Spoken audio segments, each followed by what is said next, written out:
Don't adapt to the energy in the room. Influence the energy in the room. Unknown. Hi, I'm Melinda Van Fleet, and welcome to the Good Karma Success Coach podcast.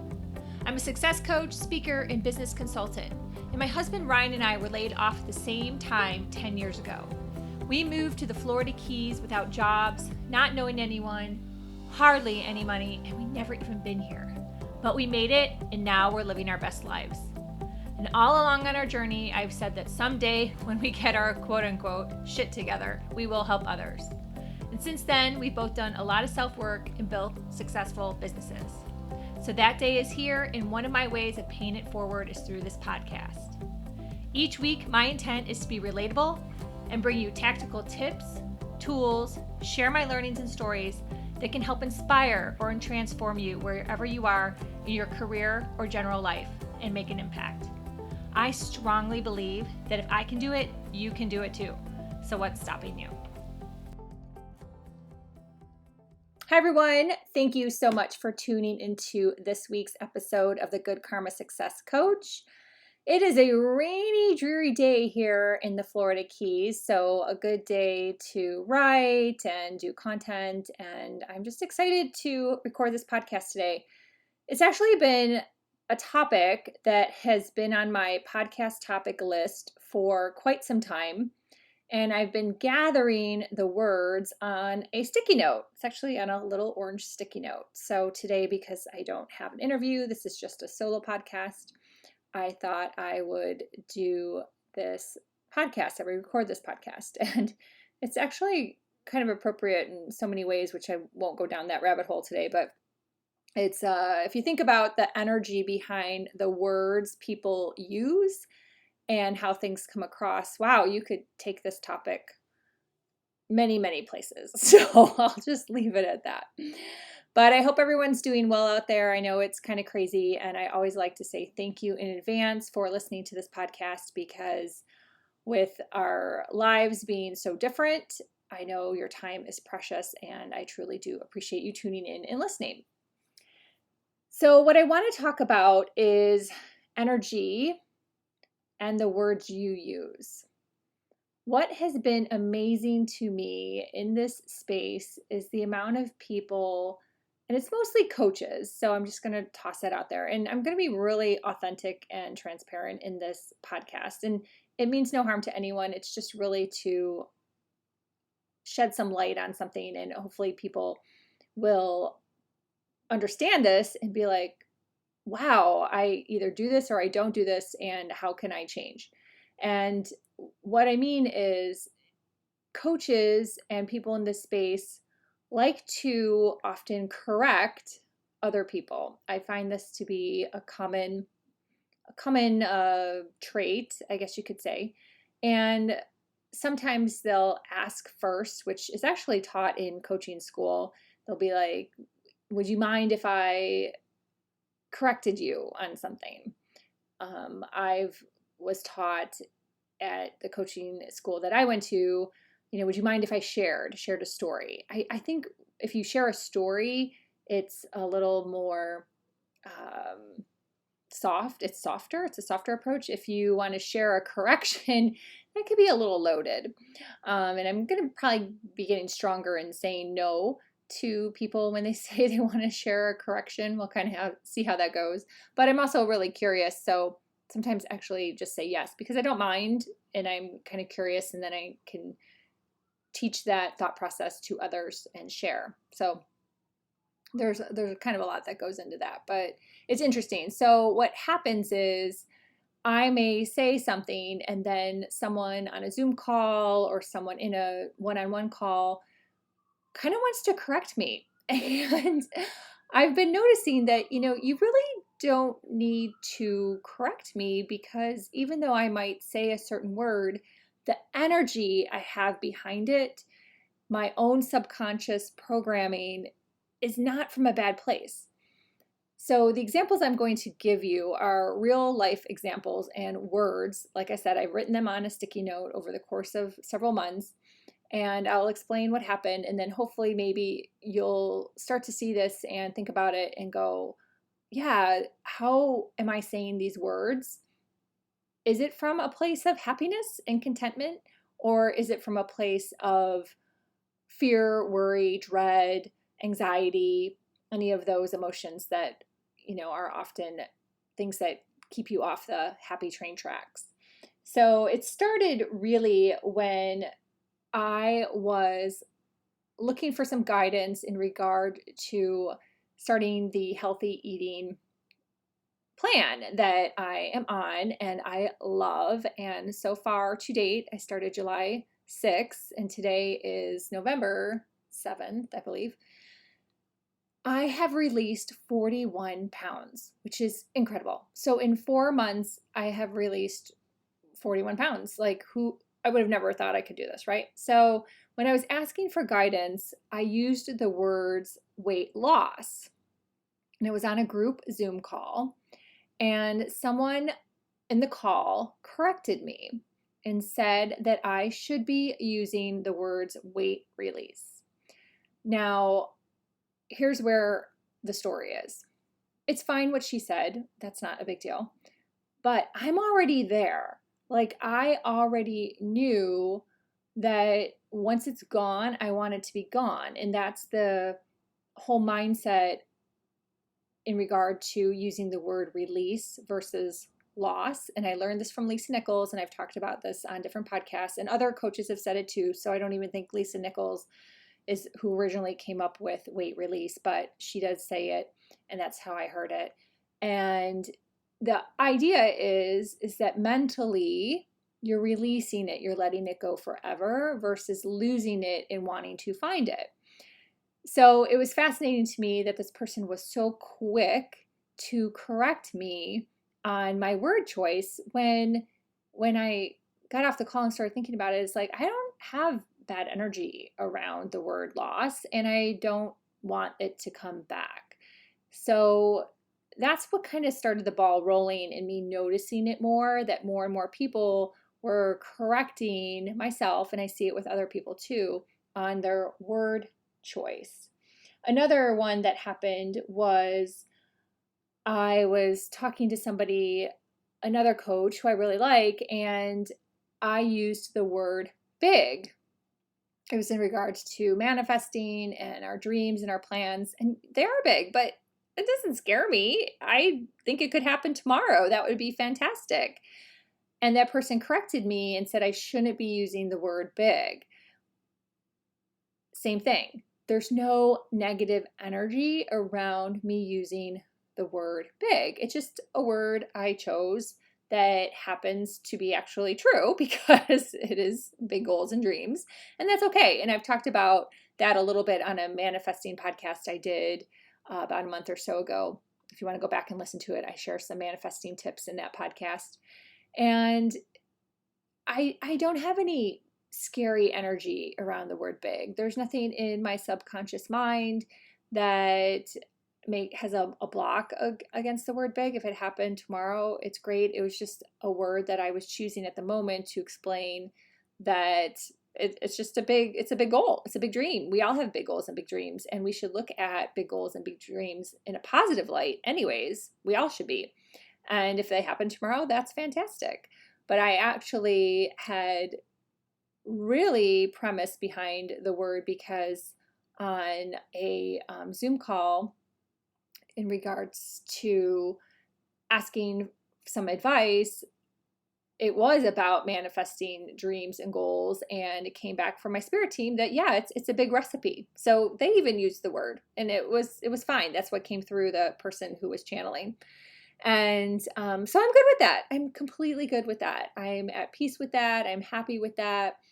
It's fine. I'm enjoying the journey. I'm going through all the steps. I'm taking the right actions, and I'm having a good time. I'm completely at peace and happy. And that's where I am. The other thing is I used the word on another call. I said that I was a bad speller. And I was like joking around. It was a joke. The context was a joke. It was just to make light of some words I misspelled. And I was like kind of joking around.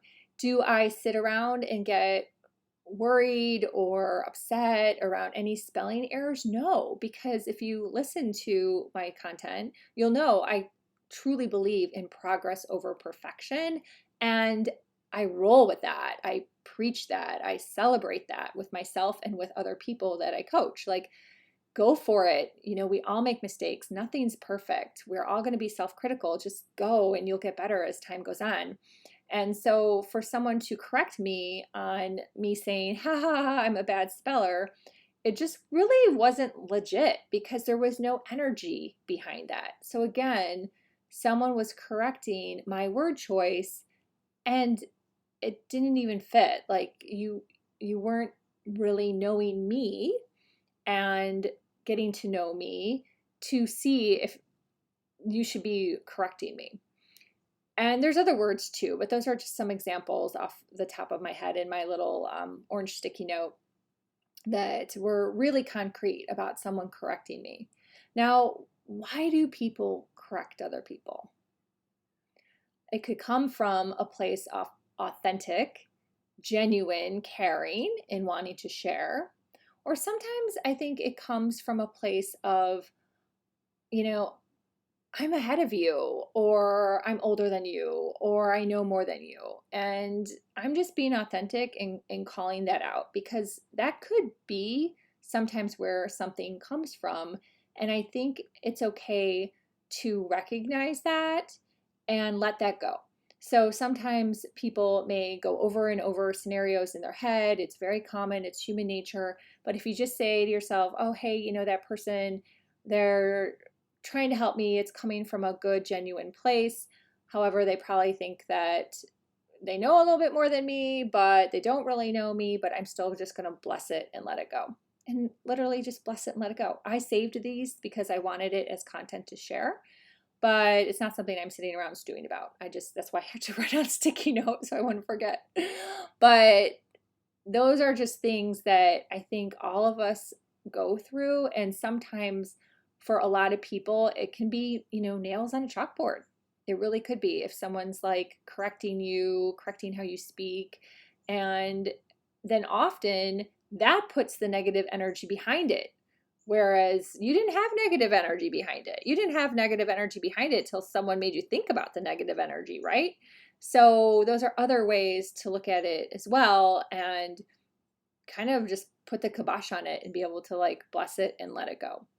And if those people are constantly doing that to you, and especially if you've hired them as a coach, you might want to rethink that a little bit or have some courage and confidence to set boundaries, which is what I highly recommend is setting boundaries. However, I've been setting boundaries on some different coaches that I know, and that still hasn't worked. So then you kind of have to like take another, analysis bucket, as I like to talk about buckets, because sometimes that doesn't work either. The boundaries don't work and the coaches don't listen and change their methodology. But we'll save some of that for my book that I have in my head. The other thing that is fascinating is I find myself saying, especially on my morning power confirmation walks, is crazy good or insane good or, just kind of like funny words in front of good words. And, if someone heard me or was reading my mind, they might think to correct me. However, there's no need to correct me again. I'm like really happy with those word choices. I'm in a good mood. I'm in a good vibe when I'm walking. And what I've found is a couple times now, because I do listen to Abraham Hicks on YouTube sometimes when I'm walking, is this one YouTube video comes into my feed once in a while. And it's a great story that I want to share that confirms what I'm talking about. And that is, it's a gentleman at one of her events, and he goes to ask a question. And when he's asking the question and he's sharing his story, he is using some words like crazy excited. He's using just some words that someone may deem to be negative. And then he asks this question to Abraham, and Abraham says to him, I want to start off by saying, and people in the audience to realize this, and I'm paraphrasing obviously, but you'll get the drift. I want people to realize that he used some word choices that some people may think are negative, but you can tell by the passion and energy around them that he doesn't have negative feelings or bad feelings when he's using those words. They're actually just positive, fun words that he's choosing to use. So it was really cool when this video, I think I've heard it twice now, has popped into my feed. And that's why I wanted to share it today, because here you have Abraham Hicks talking about this as well, which confirms my own initial thought process that just because you use some words that someone else may think are negative, if your own energy and emotion behind the words are not negative, they're technically not negative because your feeling is positive. And that's the whole thing. You always want to be feeling positive, shifting your mind to be on positive train tracks, be in a good vibration. That is the idea. Like, we all are working towards that, always working towards that path of happiness and joy. And I just loved that video. If it comes across my path again, I'll try to share it in my private Facebook group, which is called Good Karma Vibes.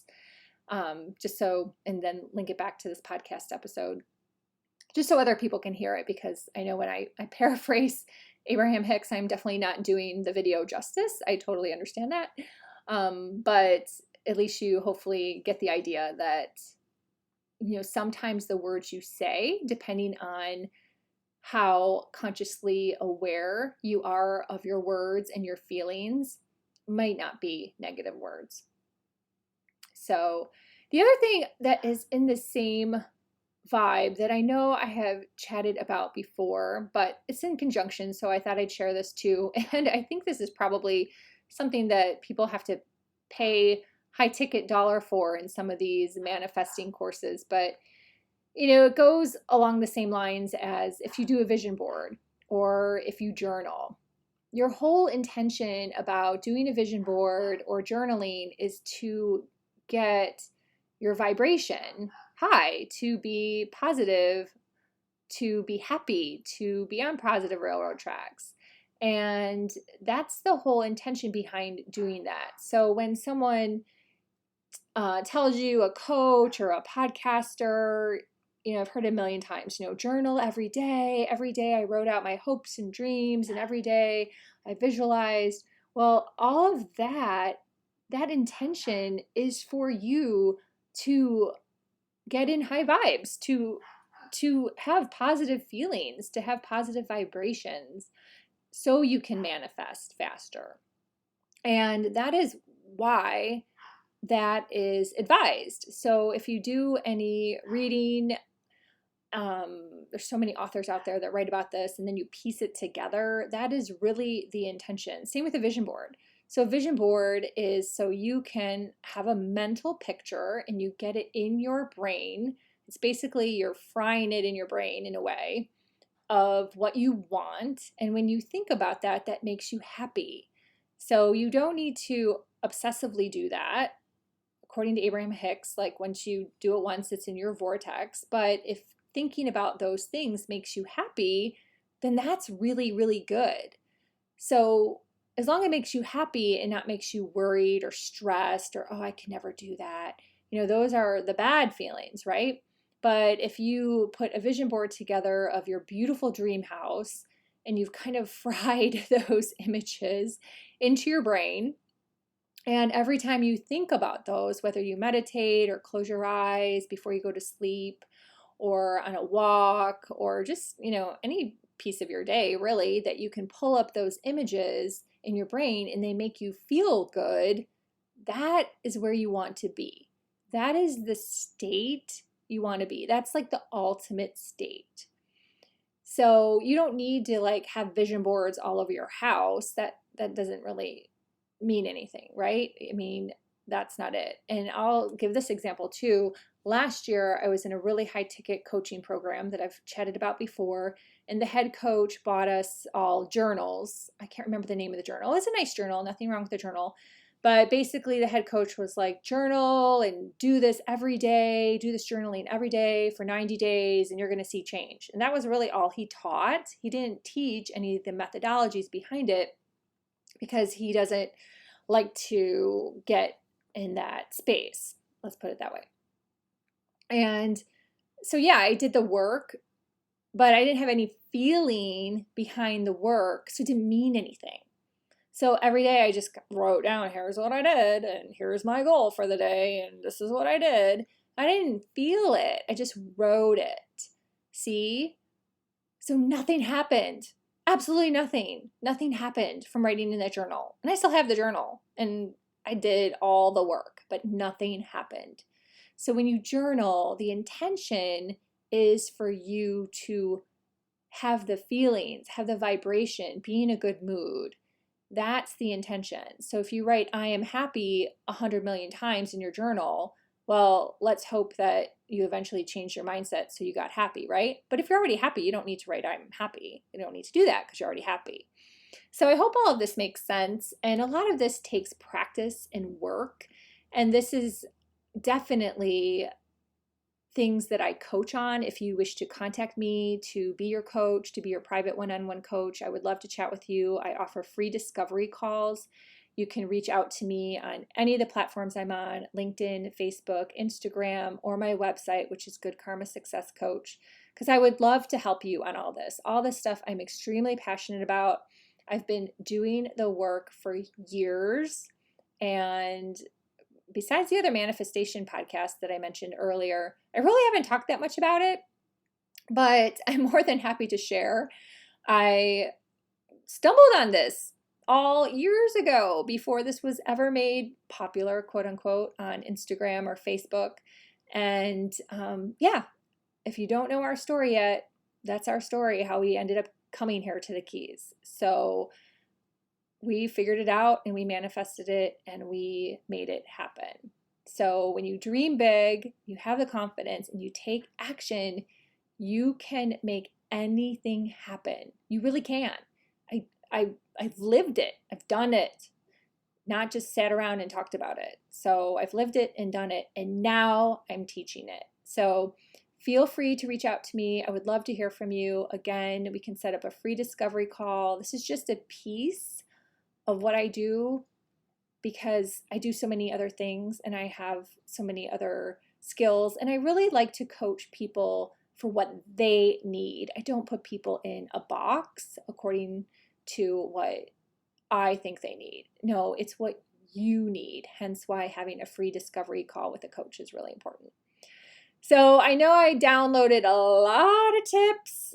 This might be a podcast you have to listen to again and take some notes, but I hope this makes sense. I hope it really makes sense. I hope it draws some connections, some dots for some people, like, oh, I get it.